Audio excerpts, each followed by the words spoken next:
আসসালামু আলাইকুম। আমন্ত্রণ বাংলা ভিশন সংবাদে আপনাদের সাথে আছে আমি রেনুমা মুস্তফা। শুরুতেই বিআরবি কেবল সংবাদ শিরোনাম। অনিয়মের অভিযোগে রাজধানীর 4 হাসপাতালকে 59 লাখ টাকা জরিমানা। লাইসেন্সবিহীন আর একটি হাসপাতালও চলতে দেওয়া হবে না, হুঁশিয়ারি স্বাস্থ্য অধিদপ্তরের। বিশ্বে করোনায় প্রাণহানি 8,22,000 ছাড়িয়েছে। সবচেয়ে নাজুক যুক্তরাষ্ট্রে ভয়াবহ বিস্তারের জন্য তরুণদের দায়ী করেছেন গবেষকরা। মানচিত্র থেকে হারিয়ে যাচ্ছে লালমনিরহাটের চর গোকুন্ডা গ্রাম, তিস্তা গিলছে জমি বসত ভিটা সহ নানা স্থাপনা। বন্যার পরে নতুন দুর্ভোগে কুড়িগ্রামের কৃষকরা। দেখছেন বিআরবি কেবল সংবাদ শিরোনাম, এবার বিস্তারিত। অনিয়মের অভিযোগে রাজধানীর সিরাজুল ইসলাম মেডিকেলকে 30, পদ্মা ডায়াগনস্টিককে 20 ও মেডিনোভাকে 6 লাখ টাকা জরিমানা করা হয়েছে। আর লাইসেন্স না থাকায় আমেরিকা বাংলাদেশ স্পেশালাইজড হসপিটালকে 3 লাখ টাকা জরিমানা করা হয়। নির্বাহী ম্যাজিস্ট্রেট সরওয়ার আলম জানান, বাড়তি মুনাফার আশায় তড়িঘড়ি রিপোর্ট দিয়ে রোগীদের সাথে প্রতারণা করে আসছে হাসপাতালগুলো। রাজধানীর মালিবাগে doctor Sirajul Islam medical college হাসপাতালে মেয়াদ উত্তীর্ণ রিয়েজেন্ট, যা দিয়ে চলছিল ল্যাব টেস্ট। মেয়াদ ফুরিয়েছে টেস্ট কিটেরও। করোনা ইউনিটে নেই গাইডলাইন মানার বালাই। ব্লাড ব্যাংকেও অনিয়ম। প্রয়োজনীয় তাপমাত্রার বিশেষায়িত ফ্রিজের বদলে সাধারণ ফ্রিজে রাখা হচ্ছিল রক্ত। এত সব নিয়েই বহাল তবিয়তে চলছিল মালিবাগের সিরাজুল ইসলাম মেডিকেল। যেটুকু সমস্যা পাওয়া গেল, যেই আমরা তাড়াতাড়ি রিকভারি করার চেষ্টা করব ইনশাআল্লাহ। অভিযান চলে মালিবাগের পদ্মা ডায়াগনস্টিক সেন্টারেও। র্যাব ও স্বাস্থ্য মন্ত্রণালয়ের ট্রান্সফোর্সের অভিযানে বেরিয়ে আসে নানা অনিয়ম। একটা অজ্ঞতাবশত একটা ভুল, এখান থেকে আমরা শিখবো ইনশাল্লাহ। সেখানে কিছু ত্রুটি উনি পেয়েছেন, রেকটিফিকেশনের কথা বলেছেন, আমরা ইনশাল্লাহ এটা রেকটিফাই করব। হাসপাতাল ও ডায়াগনস্টিক সেন্টারগুলোর অবস্থার উন্নতি না হলে কঠোর ব্যবস্থা নেওয়ার হুঁশিয়ারি দেন নির্বাহী ম্যাজিস্ট্রেট সরওয়ার আলম। 4টি প্রতিষ্ঠানকে 59 লক্ষ টাকা জরিমানা আদেশ করা হয়েছে।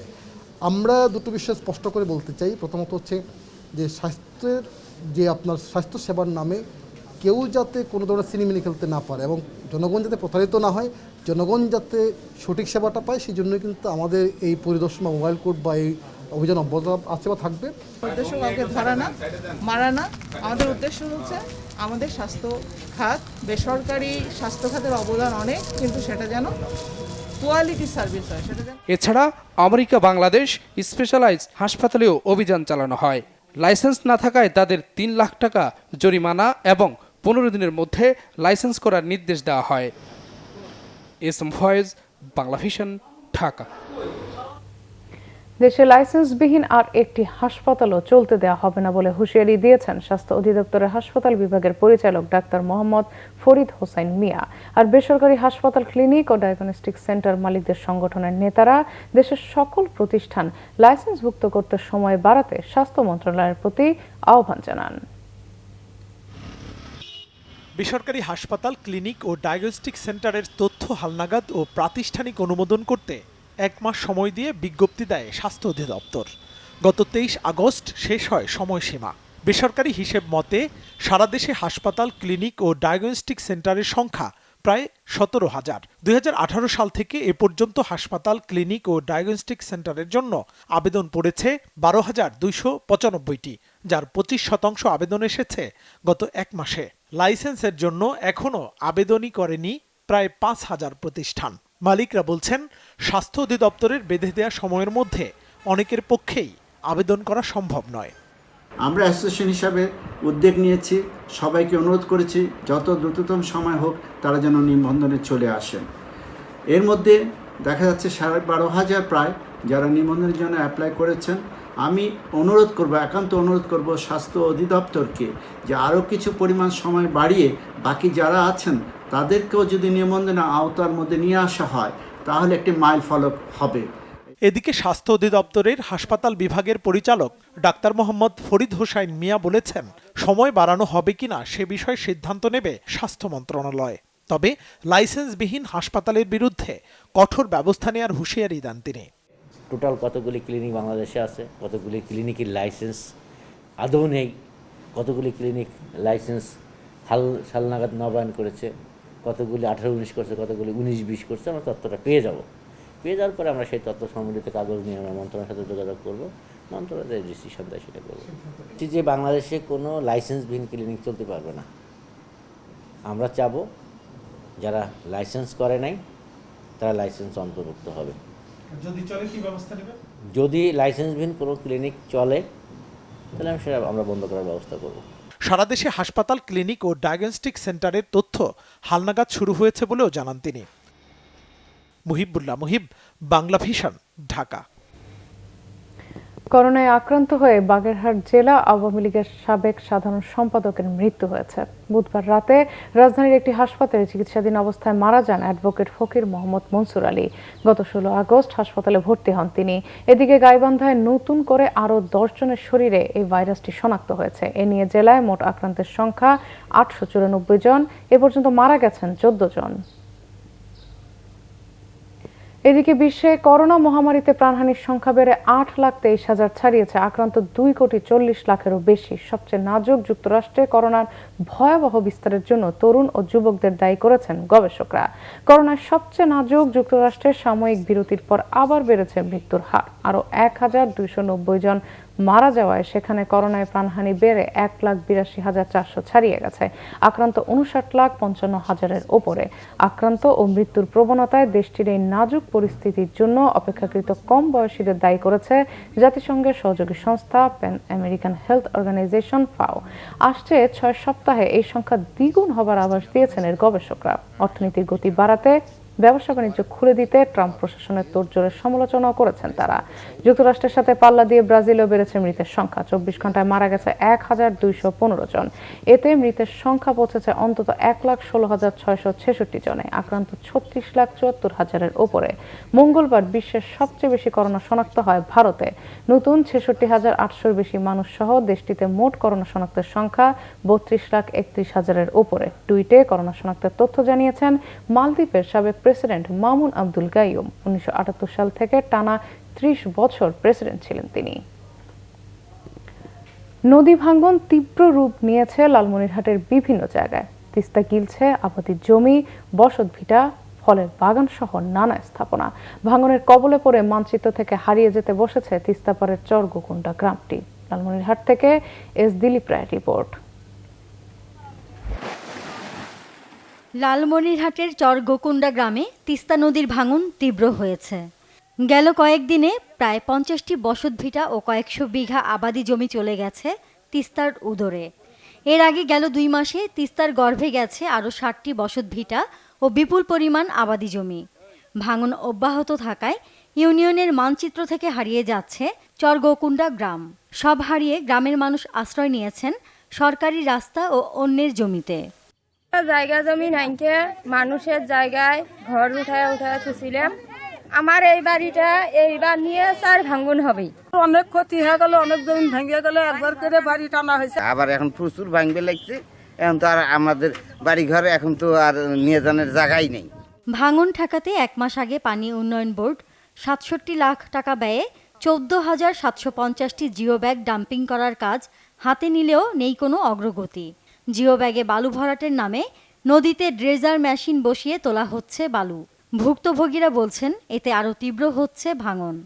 কোপাকে একটা চর পড়িয়ে বন্ধ হয়েছে, আবার এই যে 4টা ড্রেজার লাগাইছে, ড্রেজার লাগে আবার বালা তুলবে লাগছে, ওরা ব্যবসা শুরু করে দিয়েছে। এটাকে রোধ করা না যায়, এটাকে মানে থামানো না যায়, তাহলে আবার এই বাড়িঘর, এই গ্রাম, চরাঞ্চল, চরগুন্ডা বলতে আর কোনো কিছু থাকবে না। ভাঙন ঠেকাতে সরকারের দিকে তাকিয়ে নদীর ভাঙা গড়ার খেলায় নিঃস্ব মানুষগুলো। Bangla Vision news desk. কুড়িগ্রামে দুর্ভোগ পিছু ছাড়ছে না কৃষকদের। বন্যার পানি নেমে গেলেও নতুন করে ভোগান্তিতে পড়েছেন আমন চাষিরা। অনেকেই চড়া মূল্যে আমনের চারা কিনতে পারলেও প্রান্তিক চাষিরা পড়েছেন বিপাকে। তবে কিছুটা সুবিধা পাচ্ছেন আমন চারা ব্যবসায়ীরা। এদিকে সংকট কাটিয়ে উঠতে উদ্যোগ নেবার কথা জানিয়েছে কৃষি বিভাগ। কুড়িগ্রাম প্রতিনিধি শফিকুল ইসলাম বেবুর পাঠানো রিপোর্ট। কুড়িগ্রামে দ্বিতীয় দফা বন্যায় রোপা আমন সহ ফসলি জমির ব্যাপক ক্ষতি হয়েছে। করোনার প্রভাবে অর্থনৈতিক অসচ্ছলতা আর বন্যার কারণে বীজতলা নষ্ট হয়ে যাওয়ায় মারাত্মক লোকসানে বিপর্যস্ত চাষিরা। সেই সাথে ঋণের বোঝা তো আছেই। এবার আমনের চারা এবং বীজের তীব্র সংকটে সবচেয়ে বিপাকে প্রান্তিক কৃষকরা। রোপা আমন চারার যোগানে দেশের বিভিন্ন জায়গায় ছুটছেন তারা। অনেকেই চারার সংকটে জমি ফেলে রাখছেন। ক্ষতিগ্রস্ত কৃষকরা বলছেন, বন্যায় ফসল নষ্ট হয়ে গেলেও কৃষি বিভাগ থেকে তেমন কোনো সহায়তা করছে না। আগে যেখানে বিঘা প্রতি খরচ হতো ৫-৭ হাজার টাকা, এখন সেখানে প্রায় দ্বিগুণ খরচ হচ্ছে কৃষকদের। আমন চারাই কিনতে হচ্ছে ৬০০ থেকে ২,০০০ টাকা দরে। যদিও দাম বেশি, তারপরে জমি গাড়তে হবে, সেখানেই বেশি দাম হলেও আমাদের বেসন কিনে গাড়তে হচ্ছে। একবার তো খায়া গেল, আবার এই যে মনে করেন গাড়তেছি, এখন এটাও যে কি অবস্থা হবে না হবে কোনো বিশ্বাস নাই। টাকা পয়সাও নাই, বেসনও নাই, বেসন সব খায়া গেছে। বন্যাতে গেল আজ পর্যন্ত কোনো একটা প্রাণ অমুক তমুক কোনো কিচ্ছু পাইনি আমরা। চারা ব্যবসায়ীরা জানান, জেলায় আমনের চারা সংকটে দেশের বিভিন্ন স্থান থেকে বেশি টাকায় কিনে পরিবহন করায় চড়া দামে বিক্রি করতে হচ্ছে। বীজ কম পাওয়া যায়, সংগ্রহ করতেছি আমরা মনে করি রংপুর থেকে, রংপুর মিঠাপুকুর, তারপরে মনে করি রাজশাহী থেকে আনতেছি। কৃষি বিভাগ জানায়, ক্ষতিগ্রস্ত কৃষকদের মধ্যে ২৭,৭৬১ জন কৃষককে সবজি বীজ বিতরণ করা হবে। এছাড়াও আমন চারা সংকট মোকাবিলায় ৩ শতাধিক বিভিন্ন ধরনের বীজতলা তৈরি করা হয়েছে। সরকারের পক্ষ থেকে ১০৫ একর কমিউনিটি বীজতলা, ১০০টি ভাসমান বীজতলা এবং ট্রেতে ১১২টি আমরা স্থাপন কার্যক্রম চলছে। এই চারা হলে আমরা ইউনিয়ন যে কমিটি আছে এই কমিটির মাধ্যমে প্রকৃত ক্ষতিগ্রস্ত কৃষকদের মাঝে বিতরণ করব। দীর্ঘস্থায়ী বন্যায় কুড়িগ্রামে ধান, পাট, ভুট্টা, কাউন, মরিচ সহ ১৭,০০০ হেক্টর জমির ফসল সম্পূর্ণ নষ্ট হয়ে গেছে, যার মূল্যমান ১৪০ কোটি টাকা। ক্ষতিগ্রস্ত হয়েছেন ১,৩৫,০০০ কৃষক। Bangla Vision news desk. উত্তাল ঢেউয়ের তোড়ে সমুদ্রগর্ভে বিলীন হয়েছে কুয়াকাটা সৈকতের বিস্তীর্ণ এলাকা। জিও টিউব ও ব্যাগ দিয়ে সৈকত রক্ষার চেষ্টাও অনিয়মের কারণে কাজে আসেনি। ভাঙন ঠেকাতে দ্রুত পদক্ষেপ না নিলে সৌন্দর্য হারানোর পাশাপাশি বিলীন হবে অসংখ্য ব্যবসা প্রতিষ্ঠান। জহিরুল ইসলাম মিরনের রিপোর্ট। সমুদ্রপৃষ্ঠে পানির উচ্চতা বৃদ্ধি আর উত্তাল ঢেউয়ের তোড়ে নিশ্চিহ্ন হয়েছে কুয়াকাটা সৈকত সংলগ্ন ফয়েজ মিয়ার নারিকেল বাগান, তালবাগান, লেবুর বন, ঝাউবন, পিকনিক স্পট, শুটকিপল্লী ইকো পার্ক সহ প্রায় শতাধিক স্থাপনা। কুয়াকাটা সমুদ্র সৈকত ব্যাপক হারে ভাঙতেছে, আর যদি এভাবে চলতে থাকে কুয়াকাটার অস্তিত্ব হয়তো আগামী সিজনে অস্তিত্ব খুঁজে পাবে না। আমরা যারা পর্যটক আছি তারা এই সৌন্দর্য থেকে বঞ্চিত হব। নানা জটিলতায় আলুর মুখ দেখেনি কুয়াকাটা সৈকত রক্ষা প্রকল্প। প্রায় ২ কোটি টাকা ব্যয়ে অস্থায়ী সৈকত রক্ষা প্রকল্প হাতে নেয় পানি উন্নয়ন বোর্ড, কিন্তু বছর না ঘুরতেই সমুদ্রের আগ্রাসী তাণ্ডবে তা নিশ্চিহ্ন হয়ে গেছে। ভাঙনের ঝুঁকিতে রয়েছে মসজিদ, রাধাকৃষ্ণ সেবাশ্রম মন্দির, পর্যটন পার্ক, ইকো পার্কের বাকি অংশ, মূল বেড়িবাঁধ সহ সরকারি বেসরকারি হোটেল, মোটেল ও গেস্ট হাউস। এমনকি জোয়ারের সময় সৈকতে থাকছে না কোনো ওয়ার্কিং জোন। অনতি বিলম্বে যদি এই কুয়াকাটাকে রক্ষা করা না হয়, এটা অতি শীঘ্রই এটা সাগরে বিলীন হয়ে যাবে।